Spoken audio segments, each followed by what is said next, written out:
PY Ramesh ಅವರೇ, ಈ ಸುದ್ದಿ ಮನೆಗೆ ಬಂದಿದ್ದೀರಿ. ಡಾಕ್ಟರ್ ವಿಷ್ಣುವರ್ಧನ್ ಅವರ ಏನು ಅಭಿಮಾನ ಸ್ಟುಡಿಯೋ ಅಂತ್ಯ ಸಂಸ್ಕಾರ ಆಗಿ ಜಾಗದ ಬಗ್ಗೆ ನೀವು VSS ಅಭಿಮಾನ ಪುಣ್ಯಭೂಮಿ ಟ್ರಸ್ಟ್ನ ಗೌರವಾಧ್ಯಕ್ಷರಾಗಿದ್ದೀರಿ. ನಿಮಗೆ ಏನು ಹೋರಾಟಗಳು ಮಾಡ್ಕೊಂಬಂದಿದ್ದೀರಿ, ಏನು ಹೈಕೋರ್ಟ್ಗೆ ಹೋಗಿದ್ದೀರಿ, ಮತ್ತು ಏನು ಮುಖ್ಯಮಂತ್ರಿಗಳು ಮನವಿ ಕೊಟ್ಟಿರ್ಬೋದು, ಜಿಲ್ಲಾಧಿಕಾರಿಗಳು ಮನವಿ ಕೊಟ್ಟಿರೋದು, ಇದ್ರ ಬಗ್ಗೆ ನಾವು ಸಂಯುಕ್ತವಾಗಿ ನಿಮ್ಮನ್ನು ಕೇಳೋಕ್ಕೆ ನಾವು ಈ ಸುದ್ದಿ ಮನೆಗೆ ನಿಮ್ಮನ್ನ ಕರ್ಸ್ಕೊಂಡಿದ್ದೀವಿ. ದಯವಿಟ್ಟು ಈ ವಿಷಯದ ಬಗ್ಗೆ ಏನು ಇವತ್ತು ಎಲ್ಲಿಗೆ ಬಂದಿದೆ, ಈ ಅಭಿಮಾನ ಸ್ಟುಡಿಯೋದು ಏನು ಸಮಸ್ಯೆ ಎಲ್ಲಿಗೆ ಬಂದಿದೆ ಸರ್? ಇವತ್ತು ಹೈಕೋರ್ಟ್ಗೆ ಹೋಗಿದ್ದೀರಾ 21/12/2023ಕ್ಕೆ. ಮುಂದಿನ ನಿಮ್ಮ ಹೋರಾಟ ಮತ್ತು ಯೋಜನೆಗಳದ್ದು ಸರ್ಕಾರದ ಮನವಿ ಕೊಟ್ಟಿದ್ದಾರೆ, ಏನು ಹೇಳ್ತೀರಾ ಸರ್? ಸರ್, ಈಗಾಗಲೇ ಕಳೆದ 2017ರಿಂದ VSSN ಅಂದರೆ ವಿಷ್ಣು ಸೇನಾ ಸಮಿತಿ ಟ್ರಸ್ಟ್ ವತಿಯಿಂದ ಈಗಾಗಲೇ ನಮ್ಮ ಸಂಸ್ಥಾಪಕರು ರಾಜು ಗೌಡರು ಹಾಗೂ ಶ್ರೀಧರ್ ಮೂರ್ತಿ ಅಣ್ಣವರು ಹಾಗೂ ನಮ್ಮ ನಾರಾಯಣವರು ಕಾರ್ಯದರ್ಶಿಗಳು ಎಲ್ಲರೂ ಸತತವಾಗಿ 2017ರಿಂದ ಹೋರಾಟ ಮಾಡ್ಕೊಂಡು ಬರ್ತಾ ಇದ್ದಾರೆ. ಅಂದರೆ ಒಂದು ಅಭಿಮಾನಿ ಅನ್ನೋದಕ್ಕಿಂತ ಹುಚ್ಚು ಅಭಿಮಾನಿ ಅಂತಲೇ ಹೇಳ್ಬೋದು. ಯಾಕಂದರೆ ವಿಷ್ಣು ದಾದಾ ಅವರ ಅಭಿಮಾನಿಗಳಂದರೆ ಕರ್ನಾಟಕದಲ್ಲಿ ಅವ್ರದ್ದೇ ಆದಂಥ ಒಂದು ಸೂಕ್ತವಾದಂಥ ಬುನಾದಿ ಇದೆ ಈ ರಾಜ್ಯದಲ್ಲಿ. ಆಮೇಲೆ ಸರ್ಕಾರದಿಂದ ಯಾಕೆ ಈ ತಾರತಮ್ಯ? ಪ್ರತಿಯೊಬ್ಬ ಅಭಿಮಾನಿಗಳಲ್ಲಿ ಕಾಡೋದು ಇಷ್ಟೇ, ಯಾಕೆ ವಿಷ್ಣು ಸರ್ ಅವ್ರಿಗೆ ಈ ಥರನೇ ಮಾಡ್ತಾರೆ, ಬೇರೆಯವ್ರಿಗೆ ಯಾರಿಗೂ ನಟರಿಗೆ ಆ ಥರ ಮಾಡಿಲ್ಲ, ಎಲ್ರಿಗೂ ಸರಿ ಸಮಾನವಾದಂಥ ನ್ಯಾಯ ದೊರಕಿಸ್ಕೊಡ್ಬೇಕು ಸರ್ಕಾರ ಅಂಥೇಳಿ ಎಲ್ಲ ವಿಷ್ಣು ಅಭಿಮಾನಿಗಳಲ್ಲೂ ಇದೆ. ಆದ್ದರಿಂದ ನಾನೇನಪ್ಪ ಹೇಳೋದಂದರೆ, ಈಗಾಗಲೇ ಹೋರಾಟ ಮಾಡ್ಕೊಂಡು ಬಂದಿದ್ದೀವಿ. ಏನು ಮುಖ್ಯಮಂತ್ರಿಗಳಿದ್ದಾರೆ ಅವ್ರಿಗೂ ಮನವಿ ಸಲ್ಲಿಸಿದ್ದೀವಿ. ನನಗೆ ಗೊತ್ತಿರಾಗೆ 3 ಮುಖ್ಯಮಂತ್ರಿಗಳು ಈಗಾಗಲೇ ಬದಲಾಗಿದ್ದಾರೆ. ಈ ಒಂದು 2017ರಿಂದ ಮನವಿ ಸಲ್ಲಿಸಿದ್ದಾರೆ.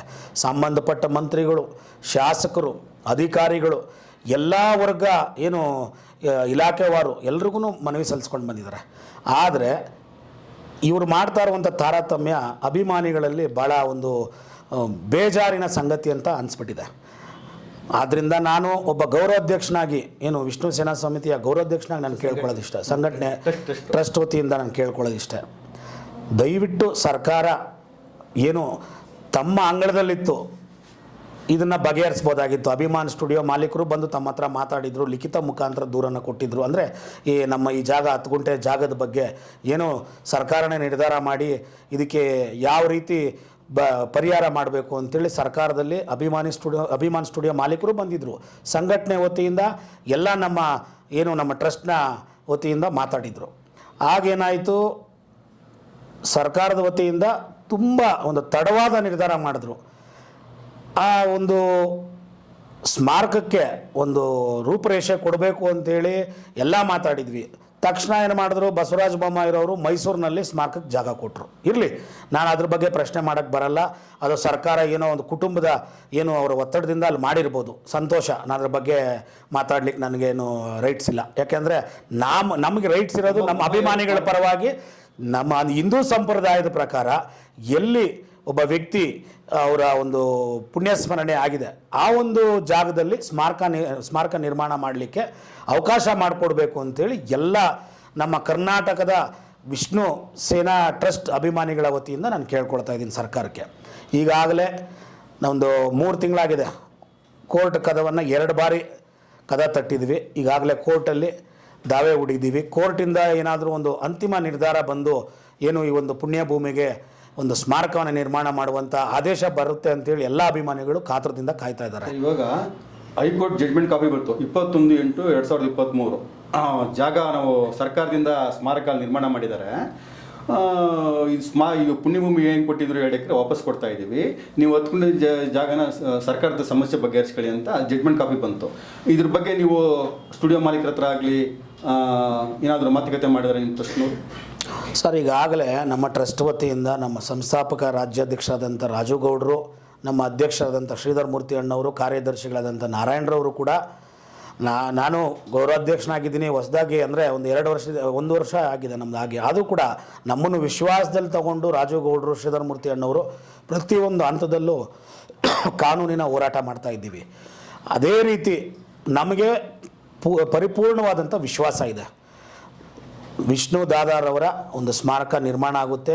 ಕೋರ್ಟ್ ಆದೇಶ ಬಂದ ಮೇಲೆ ಸರ್ಕಾರ ಇದಕ್ಕೆ ತಲೆಬಾಗಿ ಏನು ಅಭಿಮಾನಿಗಳ ಒತ್ತಡದಿಂದ ಈ ಒಂದು ಸ್ಮಾರಕ ನಿರ್ಮಾಣ ಮಾಡಲಿಕ್ಕೆ ಅವಕಾಶ ಮಾಡಿಕೊಡುತ್ತೆ. ಯಾವುದೇ ರೀತಿ ಸರ್ಕಾರ ತಪ್ಪಿಸ್ಕೊಳ್ಳಿಕ್ಕಾಗಲ್ಲ.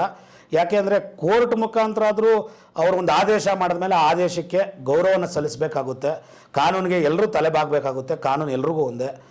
ಆದ್ದರಿಂದ ಸರ್ಕಾರದಲ್ಲಿ ನಾನು ಕೇಳ್ಕೊಳ್ಳೋದಿಷ್ಟೇ, ದಯವಿಟ್ಟು ಇದನ್ನು ನೀವೇ ಬಗೆಹರಿಸ್ಬೋದಾಗಿತ್ತು. ಆದರೆ ಈಗ ಕೋರ್ಟಿನ ಮುಖಾಂತರ ನಾವೆಲ್ಲ ಹೋಗಿ ಅಭಿಮಾನಿಗಳು ನಿರ್ದೇಶನವನ್ನು ತಂದು ಆದೇಶವನ್ನು ತಮಗೆ ಸಲ್ಲಿಸಿ ಏನು ನಮ್ಮ ಸರ್ಕಾರದ ವತಿಯಿಂದ ಈ ಒಂದು ಸ್ಮಾರಕವನ್ನು ನಿರ್ಮಾಣ ಮಾಡಲಿಕ್ಕೆ ತಾವು ಅವಕಾಶ ಮಾಡಿಕೊಡೋದಂದರೆ ನಮಗೂ ಎಲ್ಲೋ ಒಂದು ಕಡೆ ಬೇಜಾರಾಗುತ್ತೆ. ಯಾಕಂದರೆ ಸರ್ಕಾರ ಪ್ರತಿಯೊಂದು ಯಾವುದೇ ನಾಯಕ ನಟ ಆಗಲಿ ಎಲ್ರಿಗೂ ಒಂದೇ ರೀತಿಯ ಒಂದು ಕಾನೂನು ಪಾಲನೆ ಮಾಡಬೇಕು ಮತ್ತು ಅವ್ರಿಗೆಲ್ಲರಿಗೂ ಒಂದೇ ರೀತಿಯ ಗೌರವವನ್ನು ಸಲ್ಲಿಸಬೇಕು. ಇರಲಿ, ಹಿರಿಯರಿದ್ದಾರೆ, ಹಿರಿಯರಿಗೂ ಕೊಡಲಿ ಗೌರವ, ನಾನು ಬೇಡ ಅಂತ ಹೇಳಲ್ಲ. ಅದರಲ್ಲೂ ಡಾಕ್ಟರ್ ವಿಷ್ಣುವರ್ಧನ್ ಅವರು ಹಿರಿಯರೇ, ಅವರು ಏನು ಬೇರೆಯವರಲ್ಲ, ಅವ್ರು ಸಣ್ಣ ಸಣ್ಣ ಕಲಾವಿದರಲ್ಲ. ಅವ್ರದ್ದೇ ಆದಂಥ ಒಂದು ಛಾಪನ್ನು ಮೂಡಿಸಿದ್ದಾರೆ ಕರ್ನಾಟಕ ರಾಜ್ಯದಲ್ಲಿ. ಅವ್ರದ್ದೇ ಆದಂಥ ದೊಡ್ಡ ಅಭಿಮಾನಿ ಬಳಗನೇ ಇದೆ. ಈ ಪ್ರತಿಯೊಬ್ಬರಿಗೂ ನಿರಾಸೆ ಆಗಿದೆ ಸರ್ಕಾರದ ಏನು ಈ ಒಂದು ನಿಲುವಿನ ಒಂದು ಭಾಳ ಒಂದು ನಿಧಾನವಾದಂಥ ಧೋರಣೆ ಇದು. ಆದ್ದರಿಂದ ಈಗ ನಾವು ಆಲ್ರೆಡಿ ನಮ್ಮ ರಾಜ್ಯಾಧ್ಯಕ್ಷರಾದಂಥ ಏನು ರಾಜುಗೌಡರು, ನಮ್ಮ ಶ್ರೀಧರ್ ಮೂರ್ತಿ ಅಣ್ಣವರು, ನಮ್ಮ ನಾರಾಯಣರವರು ಕಾರ್ಯದರ್ಶಿಗಳು, ನಮ್ಮ ಕಾನೂನು ಸಲಹೆಗಾರರಂಥ ಅರುಣ್ ಕುಮಾರ್ ಅವರು ವಕೀಲರು, ಈಗ ಆಲ್ರೆಡಿ ನಾವು ಏನೇನು ಮಾಡಬೇಕು ಎಲ್ಲ ರೀತಿಯ ಕಾನೂನು ಹೋರಾಟಗಳು ಮಾಡ್ತಾ ಇದ್ದೀವಿ. ನನಗೆ ಪರಿಪೂರ್ಣವಾದಂಥ ವಿಶ್ವಾಸ ಇದೆ. ಅದರಲ್ಲೂ ನ್ಯಾಯಾಲಯದ ಮೇಲೆ ನನಗೆ ಪರಿಪೂರ್ಣವಾದಂಥ ನಂಬಿಕೆ ಇದೆ. ಈ ಒಂದು ಆದೇಶ ನಮ್ಮ ಟ್ರಸ್ಟ್ನ ಪರವಾಗಿ ಆದೇಶ ಬರುತ್ತೆ.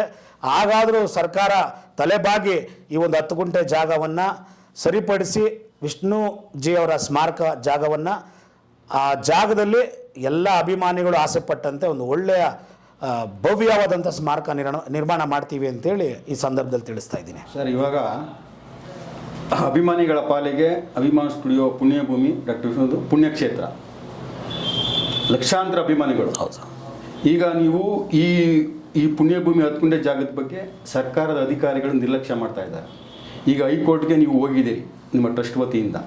ಈಗ ಸರ್ಕಾರದ ವತಿಯಿಂದ 10 ಗುಂಟೆ ದಾಖಲೆಗಳನ್ನ ಹೈಕೋರ್ಟ್ಗೆ ಒದಗಿಸಬೇಕು. ಈಗ ನಾವು ಹೋಗಿ ಕೋರ್ಟ್ ನೀವೇನು ಹೋಗಿದ್ದೀರಿ ಅದು ಸರ್ಕಾರಕ್ಕೆ ನೋಟಿಸ್ ಹೋಗುತ್ತೆ. ಅಭಿಮಾನ ಸ್ಟುಡಿಯೋ ಮಾಲೀಕರು ಆ ಹೈಕೋರ್ಟ್ಗೆ ಸರ್ಕಾರ ಅವ್ರನ್ನ ಕರೆಸಿ ಹೈಕೋರ್ಟ್ ಮುಖಾಂತರ ಸಮಸ್ಯೆನ ಬಗೆಹರಿಸಬೇಕು ಸರ್ಕಾರ ಈ 10 ಗುಂಟೆ ಜಾಗದ ಬಗ್ಗೆ. ಅಕಸ್ಮಾತ್ ಈ ಸರ್ಕಾರ ಸ್ಟುಡಿಯೋ ಮಾಲೀಕರು ಏನಾದರೂ ಇದ್ರ ಬಗ್ಗೆ ಹಿಂದೇಟು ಹಾಕಿದ್ರೆ ಹೈಕೋರ್ಟಲ್ಲಿ ನಮಗೇನಾದರೂ ನಿಮಗೆ ತೊಂದರೆ ಆದರೆ ನಿಮ್ಮ ಮುಂದಿನ ಹೋರಾಟ ಹೇಗಿರ್ತದೆ ಸರ್? ಸರ್, ಈಗ ನಮಗೆ ನೋಡಿ, ಈಗ ಕಾನೂನಡಿಯಲ್ಲಿ ನಾವು ನಂಬಿಕೆನ ಇಟ್ಕೊಂಡಿದ್ದೀವಿ. ಯಾಕೆಂದರೆ ಕಾನೂನು ಪ್ರತಿಯೊಬ್ಬ ಮನುಷ್ಯನಿಗೆ ಪ್ರತಿಯೊಂದು ಏನು ಧರ್ಮ ಆಗಲಿ, ಜಾತಿ ಆಗಲಿ, ಇನ್ನೊಂದು ಎಲ್ಲದಕ್ಕೂ ಕಾನೂನು ಒಂದೇ. ಆ ಕಾನೂನು ಪ್ರಕಾರ ನಾವು ಹೋರಾಟ ಮಾಡ್ತಾ ಇದ್ದೀವಿ. ಮುಂದೆ ಸರ್ಕಾರ ಆಗಲಿ ಅಭಿಮಾನ ಸ್ಟುಡಿಯೋದವರಾಗಲಿ ಇದಕ್ಕೇನಾದರೂ ಸ್ಪಂದಿಸಿಲ್ಲ ಅಂತ ಹೇಳಿದ್ರೆ ನಾವು ಸುಪ್ರೀಂ ಕೋರ್ಟ್ಗೆ ಹೋಗಿ ಹೋರಾಟ ಮಾಡಲಿಕ್ಕೂ ನಾವು ಅಭಿಮಾನಿಗಳ ಪರವಾಗಿ ನಾನು ಈ ಮಾತನ್ನು ಹೇಳ್ತಾ ಇದ್ದೀನಿ. ಯಾವುದೇ ಕಾರಣಕ್ಕೂ ನಾವು ಬಿಡಲ್ಲ. ಸುಪ್ರೀಂ ಕೋರ್ಟ್ಗಾಗಲಿ ನಾವು ಹೋರಾಟ ಮಾಡ್ತೀವಿ, ಸುಪ್ರೀಂ ಕೋರ್ಟಲ್ಲೂ ಕೂಡ ಹೋರಾಟ ಮಾಡ್ತೀವಿ. ಆದರೆ ನನಗೆ ನಂಬಿಕೆ ಇದೆ, ಪರಿಪೂರ್ಣವಾದಂಥ ವಿಶ್ವಾಸ ಇದೆ. ನ್ಯಾಯಾಲಯ ಖಂಡಿತವಾಗಲೂ ಒಂದು ಒಳ್ಳೆಯ ನಿರ್ಧಾರ ಮಾಡಿ ಒಂದು ಆದೇಶವನ್ನು ಸರ್ಕಾರದ ಪರವಾಗಿ ನ್ಯಾಯಾಲಯ ಕೊಡುತ್ತೆ ಅಂತೇಳಿ. ಆಮೇಲೆ ಸರ್ಕಾರ ಕೂಡ ನಮಗೆ ಪರಿಪೂರ್ಣವಂಥ ವಿಶ್ವಾಸ ಇದೆ. ಸ್ಮಾರಕ ನಿರ್ಮಾಣ ಮಾಡಲಿಕ್ಕೆ ಅಭಿಮಾನ್ ಸ್ಟುಡಿಯೋ ಮಾಲೀಕರನ್ನು ಕರೆದು ಈ ಒಂದು ವಿಷಯನ ಇತ್ಯರ್ಥ ಮಾಡಿ ಕೊನೆಗೊಳಿಸಿ ಎಲ್ಲದಕ್ಕೂ ಒಂದು ಹಿತೈಷಿ ಆಡ್ತಾರೆ ಅಂತ ಅಂದ್ಕೊಂಡಿದ್ದೀನಿ ಸರ್. ಒಂದು ವೇಳೆ ಉಚ್ಚ ನ್ಯಾಯಾಲಯ ಹೈಕೋರ್ಟ್ನಲ್ಲಿ ಸರ್ಕಾರ ಸ್ಟುಡಿಯೋ ಮಾಲೀಕರಿರ್ಬೋದು, ನಿಮ್ಮ ಸಂಘಟನೆಗಳಿರ್ಬೋದು, ನಿಮ್ಮ ಟ್ರಸ್ಟ್ ಇರ್ಬೋದು, ಒಂದು ಅಂತಿಮ ಬಂದಾಗ ಅಕಸ್ಮಾತ್ ಅಭಿಮಾನ ಸ್ಟುಡಿಯೋ ಮಾಲೀಕರು ಈ 10 ಗುಂಟೆ ಜಾಗಕ್ಕೆ ವೆಚ್ಚ ಭರಿಸಬೇಕು ಅಂತ ಏನಾದರೂ ಕೇಳ್ಕೊಂಡ್ರೆ ನಿಮ್ಮ ವಿ.ಎಸ್. ಅಭಿಮಾನ ಪುಣ್ಯಭೂಮಿ ಟ್ರಸ್ಟ್ ವತಿಯಿಂದ ನಿಮ್ಮ ಅಧ್ಯಕ್ಷರಾದ ಶ್ರೀಧರ್ ಮೂರ್ತಿ ಅವರ ದತ್ತುಪುತ್ರ ವಿಷ್ಣುಪ್ಪಾಜಿ ಮಗ ಅವರ ಒಂದು ನೇತೃತ್ವದಲ್ಲಿ ಮತ್ತು ನೀವು ಗೌರವಾಧ್ಯಕ್ಷರಾಗಿದ್ದೀರಿ, ನೀವು ತೀರ್ಮಾನ ಏನು ತಗೊಳ್ತೀರಿ ಸರ್? ಸರ್, ಈಗಾಗಲೇ ಅಭಿಮಾನ್ ಸ್ಟುಡಿಯೋ ಮಾಲೀಕರು ಒಂದು ಲೆಟ್ರನ್ನು ಬರೆದಿದ್ದಾರೆ ಸರ್ಕಾರಕ್ಕೆ. ಏನಂತ, ನಾವು ದಾನವಾಗಿ ಜಾಗ ಬೇಕಾದ್ರೆ ಕೊಡ್ತೀವಿ 10 ಗುಂಟೆ ಜಾಗವನ್ನು ಅಂತ. ಯಾಕೆ ಅಂತಂದರೆ ನೋಡಿ, ಹಿರಿಯ ಕಲಾವಿದರು ಬಾಲಣ್ಣವರು, ಅವರು ಒಂದು ಕಲಾವಿದರು ಮತ್ತು ಇವರು ಕಲಾವಿದ್ರ ಕುಟುಂಬದಿಂದ ಬಂದಿರೋರು. ಅವ್ರಿಗೆ ಒಂದು ಹಿರಿಯ ನಟರು ವಿಷ್ಣುವರ್ಧನ್ ಅವ್ರ ಬಗ್ಗೆ ಭಾಳ ಗೌರವ ಇದೆ. ಅವರು ಹೇಳಿದ್ದಾರೆ 10 ಗುಂಟೆ ಜಾಗವನ್ನು ನಾವು ದಾನವಾಗಿ ನೀಡ್ತೀವಿ ಅಂತ. ನಾವು ದಾನವಾಗಿ ನೀಡ್ತೀವಿ. ಏನು ಕೋರ್ಟ್ನಲ್ಲಿ ಏನು ನಮ್ಮ ಘನ ನ್ಯಾಯಾಲಯದಲ್ಲಿ ಈಗಾಗಲೇ ಕೇಸ್ ಇರೋದ್ರಿಂದ ಆ ಕೇಸನ್ನ ವಾಪಸ್ ತಗೊಳ್ಳಿ, ನಮ್ಮ ವಿರುದ್ಧವಾಗಿ ಏನು ಕೇಸ್ ಹಾಕಿದ್ದಾರೆ ಅಂಥೇಳಿ ಅವರು ಹೇಳಿದ್ದಾರೆ ಅಭಿಮಾನ್ ಸ್ಟುಡಿಯೋದವರು. ಈಗ ಆದ್ದರಿಂದ ಘನ ನ್ಯಾಯಾಲಯದಲ್ಲಿ ಏನು ತೀರ್ಮಾನ ಆಗುತ್ತೆ, ಈಗ ಅಕಸ್ಮಾತ್ ಅವರಿಲ್ಲ ನಾವು ಈ 10 ಗುಂಟೆ ಜಾಗನ ಕೊಡ್ತಿದ್ದೀವಿ, ನಮಗೂ ಸಮಸ್ಯೆ ಇದೆ, ನಮಗೆ ಈ ಜಾಗವನ್ನು ಉಚಿತ ಕೊಡೋಕ್ಕೆ ನಮಗೆ ಇದಿಲ್ಲ, ನಮಗೂ ಏನಾದರೂ ಒಂದು ವೆಚ್ಚವನ್ನು ಕೊಡಬೇಕಾಗುತ್ತೆ ಅಂತ ಹೇಳಿದ್ರೆ ನಮ್ಮ ಏನು ಡಾಕ್ಟರ್ ವಿಷ್ಣು ಅಪ್ಪಾಜಿರವರ ದತ್ತುಪುತ್ರರಾದ ಶ್ರೀಧರ ಮೂರ್ತಿ ಅಣ್ಣವರ ಸಮ್ಮುಖದಲ್ಲಿ, ಹಾಗೆ ನಮ್ಮ ರಾಜು ಗೌಡರು ಸಂಸ್ಥಾಪಕ ಅಧ್ಯಕ್ಷರು, ನಮ್ಮ ನಾರಾಯಣರವರು ಕಾರ್ಯದರ್ಶಿ, ನಾವೆಲ್ಲರೂ ಸೇರಿ ನಮ್ಮ ಟ್ರಸ್ಟ್ ವತಿಯಿಂದ ನಮ್ಮ ವಿಷ್ಣು ಅಭಿಮಾನಿಗಳ ಪರವಾಗಿ ನಾವೆಲ್ಲರೂ ಹಣ ಸಂಗ್ರಹಣೆ ಮಾಡಿ ಬೇಕಾದ್ರೆ ಅವ್ರು ಏನಿದೆ ಸರ್ಕಾರಕ್ಕೆ ಕೊಟ್ಟು ಸರ್ಕಾರದ ವತಿಯಿಂದ ಅವರಿಗೆ ಅಭಿಮಾನ್ ಸ್ಟುಡಿಯೋ ಮಾಲೀಕರಿಗೆ ಆ ವೆಚ್ಚವನ್ನು ಭರಿಸುವಂಥ ನಿಟ್ಟಿನಲ್ಲೂ ನಾವು ರೆಡಿ ಇದ್ದೀವಿ.